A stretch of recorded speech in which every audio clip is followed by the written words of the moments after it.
Hey guys, Hastings here, and welcome to another car comparison video. In this time round, we're going to start out with this lovely bright orange Toyota GT86, and we're also going to be comparing it to its twin brother, the Subaru BRZ, or BRZ, however you like to pronounce it. Basically, the last time I did a comparison video is between the two old 1970s F1 cars, the McLaren and the Ferrari. And considering they have identical PI stats and pretty damn similar like vital stats like horsepower and weight and stuff, they were pretty close. Yet, considering how close they were miles apart in terms of like performance and drivability. The McLaren was far easier to drive and the Ferrari was far quicker. Probably because it was harder to drive. No, the McLaren was... whatever, move on. I'm not sure what I was trying to say there. So I figured, how much of an extreme can you get to have cars that are the same but different, if you know what I mean? Like, the Subaru BRZ and the Toyota GT86 are basically the same car. I started out with the GT86 because it's kind of the base model. And what I mean by that is, you take the Toyota GT86 and you add on 3 horsepower and you add on 30 pounds and you get the Subaru BRZ. That is the only difference between the two cars. So the Subaru BRZ is just a slightly fatter and even more slightly more powerful version of the GT86. So I figured I'd sort of take them for a test drive and see how they got on. And I'm actually quite a fan of these two cars. I've got both of them in different builds. And before doing this test, I hadn't driven either of them stock. I just decided to buy a car and upgrade it straight away. But I had the GT86 up to C class and it was absolutely fantastic. So I've got a real soft spot for this car. But the BRZ I upgraded to B class and it was massively modified and it wasn't brilliant. So it's my own fault for ruining that car.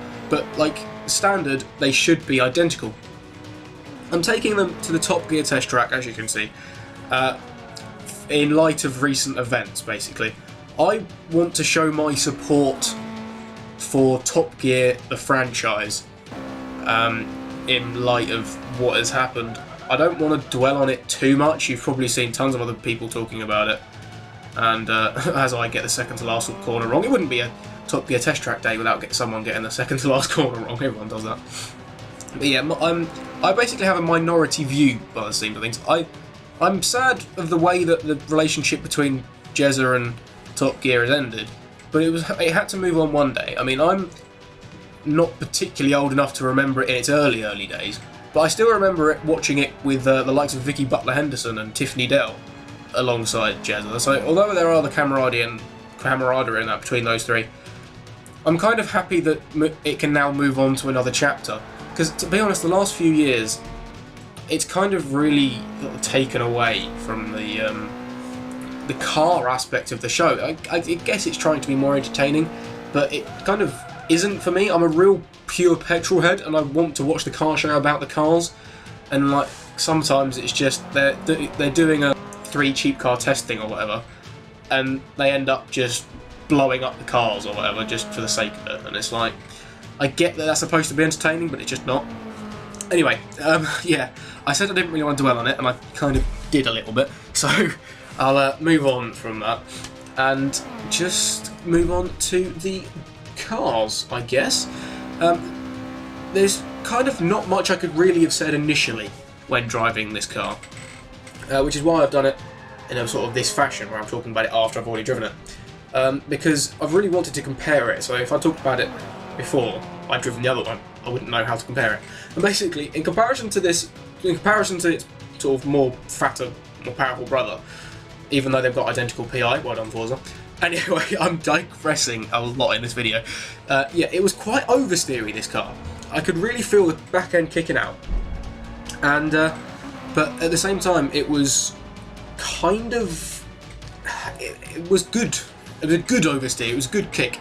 You'd go into a corner and it'd tick out and think, oh, okay then, let's go, let's keep it around. You see me getting nice and sideways there. I don't think I ever lost it. I don't think I ever managed to spin it. It was just a nice car to drive. And getting a bit out of shape there, but it was pretty consistent as well, I'll give it that. It was just an all-round quite nice car to drive, and in pushing it, I gave each car 10 laps to see what lap time they could set, and it was kind of hard to get used to. It was consistent, and then like for a few laps, I'd do like first 2 laps, oh they're pretty similar, and then you'd find like a chunk of time somewhere, and you're like, oh okay then. So it was kind of progressively consistent, I guess is how you might say it. And I set my fastest lap on lap 9, and that time was a 1 minute 26.023.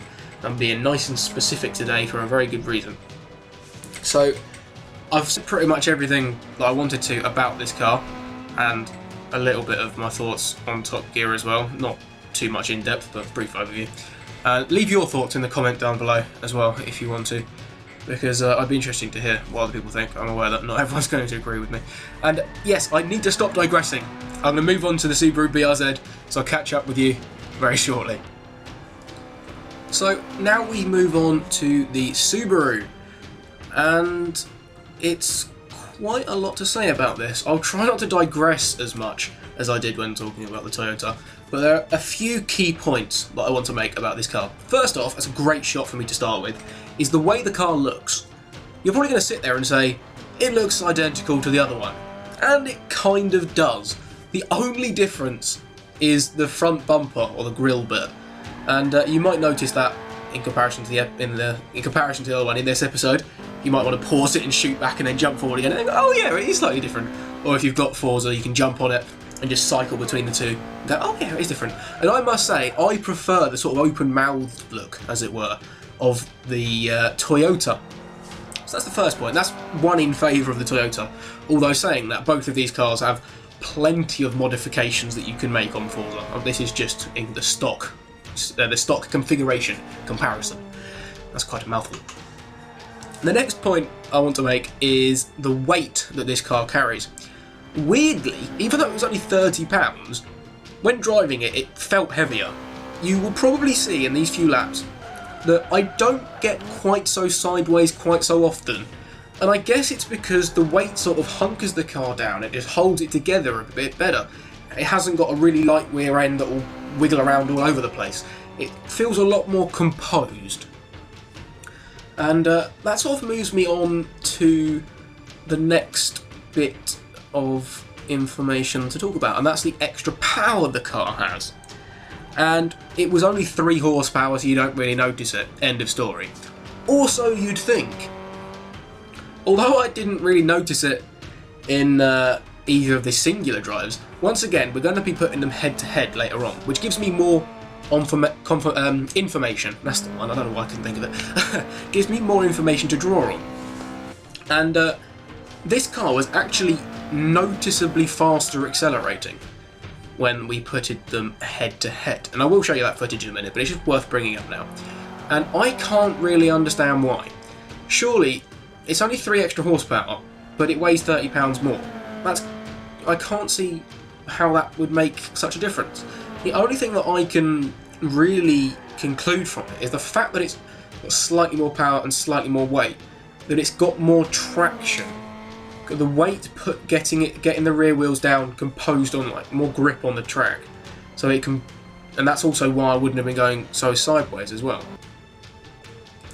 If I think that makes sense. I think I went quiet for a second there. I was like thinking to myself, wait, does that make sense? Normally you consider an extra weight being on negatory when it comes to acceleration, but because these cars are so light, a little bit more weight actually kind of helps it improve its traction, and it's more composed, so it can put the power down better. And it's also what's the other one? More composed, put its traction down better, and less likely to slide through the corners. I can't talk in this episode. I'm not feeling very well, which my nose is quite bunged up, so if I do sound different and mess up, I have an excuse-ish. Racing driver excuses for everything. So I'm going to move on now to the lap time that this car set. I was expecting it to be pretty much the same, but then when you think about, well, they handle pretty much the same, but it doesn't slide as much. and you can sort of slightly notice the acceleration. You think, oh, okay, it's probably faster then. Well, you'd be wrong. So you think, oh, well, I guess the fact that the GT86 is lighter means that the Subaru is slower. Again, you'd be wrong. And you're probably thinking they're saying, hey, it's not faster and it's not slower, what are you talking about? I'll recap to start with. The Toyota GT86 did a lap time of 1 minute 26.023. This Subaru BRZ did a lap time, and I'm not kidding here, of a 1 minute 26.023. It's ridiculous. Identical to the 1,000th of a tenth. The only slight difference was in the Toyota on my first run, because that's the one that went first. I did it on my 9th lap, as I take to the grass there and lock up the rear wheels. Okay, I've completely binned it. I did, yeah, that one is generally better composed, but not when I'm being a complete arse on the throttle. I didn't realise I was going to leave that bit in there. Yeah. The only slight difference was they did identical lap times. The Toyota GT86 did it on its 9th lap, and the Subaru BRZ did it on its 8th lap. So it did its fastest lap 1 lap earlier. That's probably because I'd already done 18 laps by the time I got to it on the Subaru, but I only did 9 by the time I got to it on the in the Toyota. And that's, I don't mean with each car, I mean in total. So I did 10 laps with each car, so it adds on, carries over. Yeah, I'm starting to ramble again, so I think now would be a very good time to move on to the footage of the head-to-head. So this could be very interesting. Let's put it that way. I'll see you on the start line. Okay, welcome back to the third part of this video. I kid you not, this is the starting camera that Forza gives us on the start of the replay. Fantastic, well done, turn 10. Normally I'd set it off, go in for a few laps, but I really wanted to show you the start of this race. So let's just watch and see what happens. Cloud of smoke, and things look pretty even directly off the line, until the Subaru starts to just sort of bugger off slightly. There are always going to be slight discrepancies in sort of driver skill, but that launch that's not just driver skill. That Subaru launches so much faster than the Toyota. And also, in places like here, coming around Chicago, coming out the corner, the Subaru was just noticeably quicker.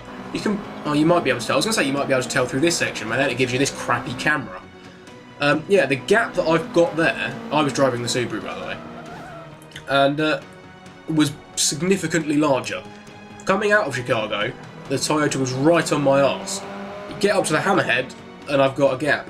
But yeah, apart from that, I guess the Toyota was slightly better around the corners because it was managing to just stay with the Subaru.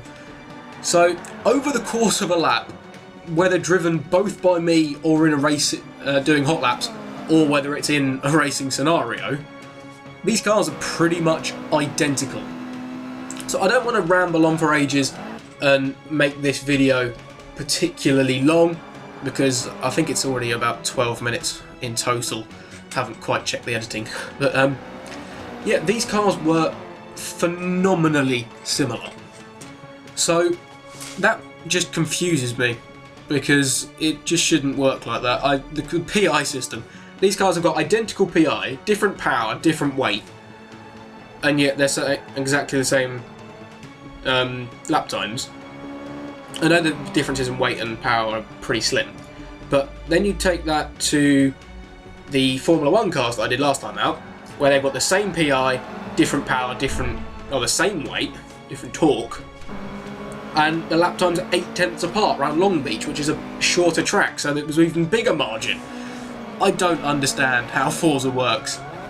So I'm going to leave you with much confusion on my end, and hopefully you can make some better sense of it than I can. And I was just going to sign off then, you might have been able to tell that, but I've just remembered that I should probably sum up.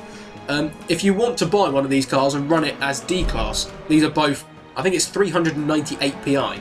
So if you're going to run them at D-Class, they're basically going to be stock anyway. You've only got 2 PI to play with. Might get a clutch in there or something. If you want to know which one to pick of these cars, if you prefer a car that's a bit more stable, a bit more powerful in a straight line, might go a bit slower through the corners, then go for the Subaru BRZ. If you're like me and you like a little bit more flamboyance, you don't mind sort of having to get a good run through the corner to keep up in a straight line, and it's sort of generally just slightly more exciting, then go for the Toyota. And I would say if I had to pick one of these cars to run at D-Class, I would go for the Toyota. Plus, I mean, you can see there the difference that I was talking about in the front end. And is it just me, or does the Subaru just look a bit like he's got a retainer, kind of, or a big, not a retainer, a gum shield. It looks like he's wearing a gum shield. I do prefer the Toyota GT86. So I'm gonna sign off for real now, for properly now, I think, unless I can think of anything to say in the next 3 seconds. But I can't. So thanks for watching. Hit the like button, subscribe if you're new, and leave a comment if you want to. But if you don't want to, fine, whatever, bugger you then. I don't mean that, seriously. I am just rambling on. I really do need to stop. Although now I need to kind of sign off again, don't I? Shall I just end the video like that and just go? Just gone? No. Oh, please say nobody's watching this far in. There you go. Both of us make a mistake and run wide. I'd get it even more worse, but... Oh, I am. Yeah, okay. Hastings out. Goodbye. This has been a nightmare.